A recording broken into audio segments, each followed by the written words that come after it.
Hello বন্ধুরা, কেমন আছো সবাই? আশা করছি সবাই খুব ভালো আছো আর আমিও খুব ভালো আছি। তো একেবারে আজকে দুপুরবেলা রান্নার সময় ভিডিওটা অন করলাম।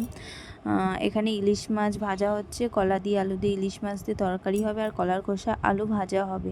এখানে আমি ওর বাবার সাথে কোনো একটা বিষয়ে কথা বলছিলাম আর মামামের জন্য খিচুড়িও হয়ে গেছে। তারপরে আর ভিডিও ক্লিপ নেওয়া হয়নি, একেবারে চায়ের সাথে দেখা।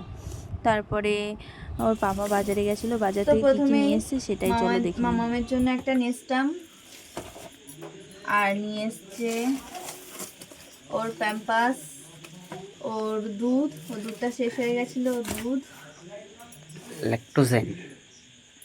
আর এখানে সাবু আছে, সুজি আছে, বাটার আছে, আর এটা কি? ওটা হচ্ছে ওই ছোলা ছোলা আর বাদাম। বাদাম। আমাদের ঘরে যেহেতু এখনো ঠাকুর বসানো হয়নি সিংহাসন, তবু তো সন্ধে দিতে হয়, তার জন্য ধূপকাঠি আনতে বলেছিলাম, ধূপকাঠি। আর মামামের ফল, লেবু, বেদানা। এখানে আছে ডাল, বাদাম, আর 5 রকম ডাল। আর হচ্ছে এটা কড়া মাজার জন্য। এখানে মামামের হোমমেড স্যালাডস বানানো হবে, তার জন্য চাল আর সবজি। সব মামামের সবজি। সব মামামের জিনিস, আমাদের কিছুই না এখানে। এই যে